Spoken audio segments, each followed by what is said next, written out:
Reichsminister of Armaments Albert Speer raced up the steps of the Air Ministry on the Tiergarten.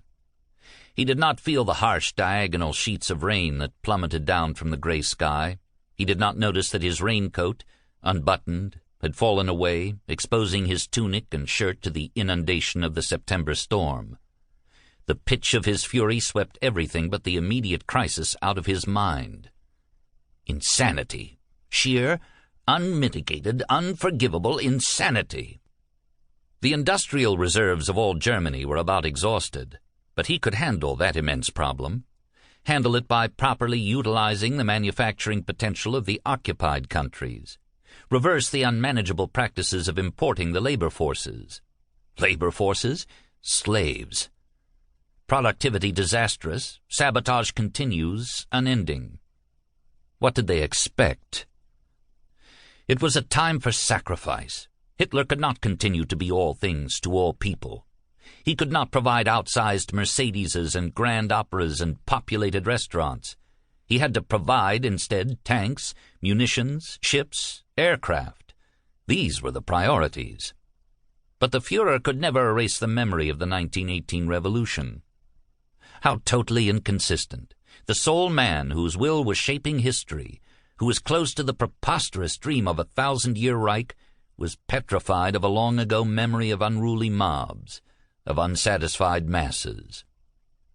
Speer wondered if future historians would record the fact, if they would comprehend just how weak Hitler really was when it came to his own countrymen, how he buckled in fear when consumer production fell below anticipated schedules.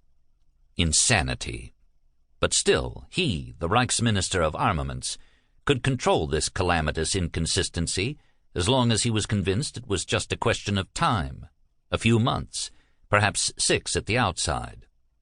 For there was Peenemünde, the rockets. Everything reduced itself to Peenemünde. Peenemünde was irresistible. Peenemünde would cause the collapse of London and Washington. Both governments would see the futility of continuing the exercise of wholesale annihilation.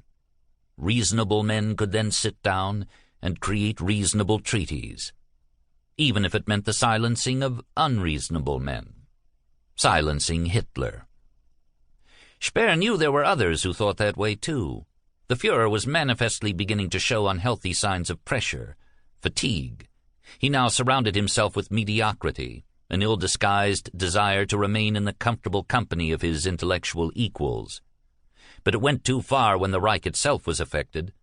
A wine merchant, the foreign minister, a third-rate party propagandizer, the minister of Eastern Affairs, an erstwhile fighter pilot, the overseer of the entire economy. Even himself, even the quiet, shy architect, now the Minister of Armaments. All that would change with Peenemünde. Even himself. Thank God. But first there had to be Peenemünde. There could be no question of its operational success, for without Peenemünde, the war was lost. And now they were telling him there was a question, a flaw that might well be the precursor of Germany's defeat. A vacuous-looking corporal opened the door of the cabinet room. Speer walked in and saw that the long conference table was about 2/3 filled, the chairs in cliquish separation, as if the groups were suspect of one another, as indeed they were in these times of progressively sharpened rivalries within the Reich. He walked to the head of the table where, to his right, sat the only man in the room he could trust, Franz Altmüller. Altmüller was a 42-year-old cynic, tall, blond, aristocratic, the vision of the Third Reich Aryan who did not for a minute subscribe to the racial nonsense proclaimed by the Third Reich. He did, however, subscribe to the theory of acquiring whatever benefits came his way by pretending to agree with anyone who might do him some good. In public. In private, among his very close associates, he told the truth, when that truth might also benefit him.